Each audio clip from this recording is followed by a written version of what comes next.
21, a gente segue aqui com o Jornal da Manhã. A alta nos casos de dengue fez o Palácio dos Bandeirantes declarar estado de emergência em todo o estado de São Paulo.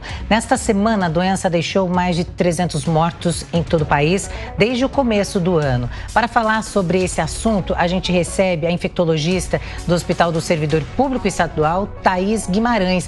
Muito bom dia, doutora. Seja bem-vinda aqui no Jornal da Manhã. Muito bom dia. Obrigada.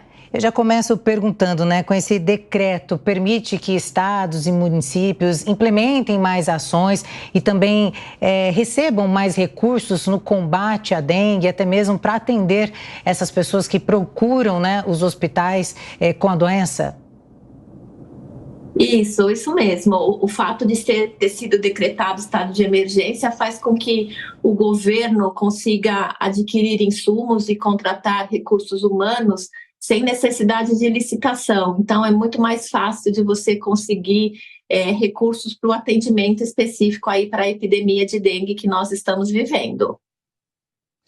Agora, doutora, e em relação à vacinação? Ainda está muito lento o processo. A gente viu ali na reportagem anterior que a gente trouxe agora há pouco do Rio de Janeiro, do nosso repórter Rodrigo Viga, que ainda há uma baixa adesão da população. A vacinação vai ser a solução definitiva a partir do momento em que houver uma cobertura vacinal alta e uma taxa maior de pessoas vacinadas contra a dengue, aí o problema desapareceria do radar ou não? Mesmo assim, a vacinação não vai eliminar todas aquelas outras medidas que a gente já conhece, que a gente tem repetido nos últimos dias, de eliminar os focos de mosquito, presença de água parada e tudo mais. Isso tudo ainda vai ter que continuar na rotina mesmo com a vacinação, doutora?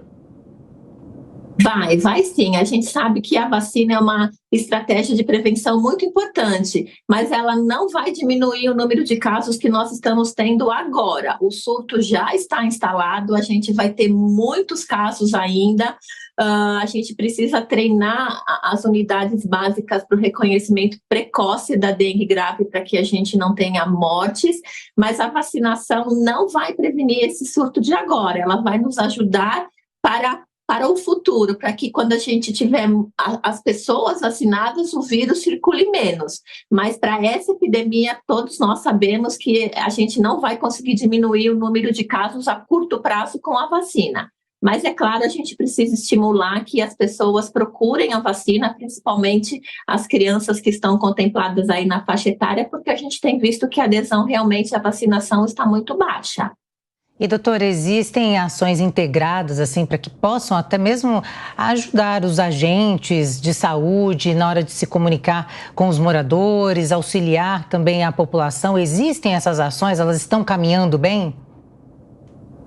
Elas estão, mas as pessoas têm os agentes de saúde indo nas casas, procurando focos de mosquito, todo mundo está fazendo, a imprensa tem ajudado muito na divulgação do combate ao mosquito, mas a gente precisa fazer com que a população entenda que agora a melhor maneira de prevenir os casos é o combate ao vetor. Então, estratégias para que a gente não seja picado pelo mosquito, como uso de repelentes, e estratégias para que o mosquito não se multiplique. E aí vem tudo que a gente conhece, que é a água parada, o acúmulo de água parada, o acúmulo de lixo, que propicia a proliferação do mosquito. E a gente vendo aí a reportagem da estação chuvosa, com inundações, isso vai contribuir certamente para o aumento da proliferação do mosquito.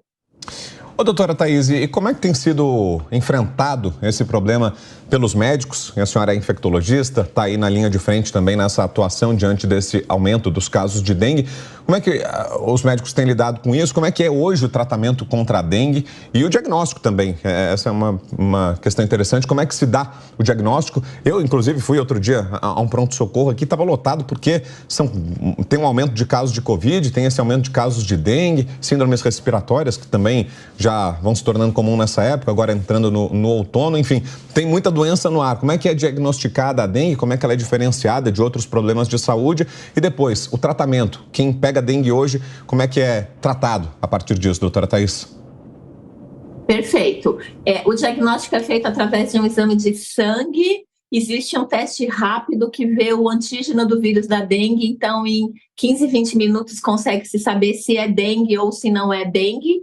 E existe um outro exame que também é um exame de sangue, que é a sorologia, que é para saber se a pessoa já teve dengue ou está tendo dengue agora, mas esse exame é um pouquinho mais demorado, ele não sai na hora. Então, é importante que as pessoas procurem atendimento médico, porque, como você falou, nós não estamos tendo só dengue, nós estamos tendo Covid com o aumento do número de casos, que também é uma doença febril que pode ser confundida com a dengue, e a gente está tendo casos também de influenza, que é a gripe. Todos eles têm diagnóstico, então é importante realmente que a pessoa procure atendimento para que faça o diagnóstico diferencial.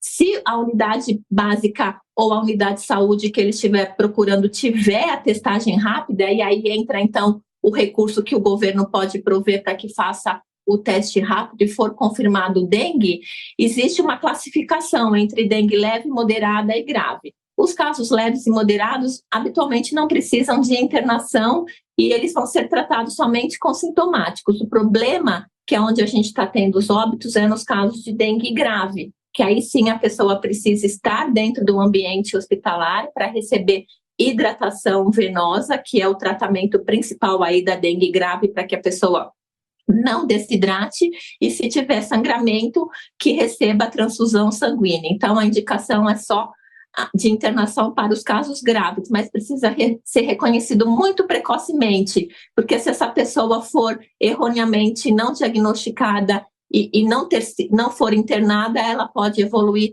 para óbito ou procurar ajuda quando for tarde demais. Então, é importante, e a gente tem visto muitos casos no pronto-socorro, muitos casos em atendimentos ambulatoriais, tanto em hospitais públicos como privados, precisa do reconhecimento precoce da dengue grave e, claro, do diagnóstico.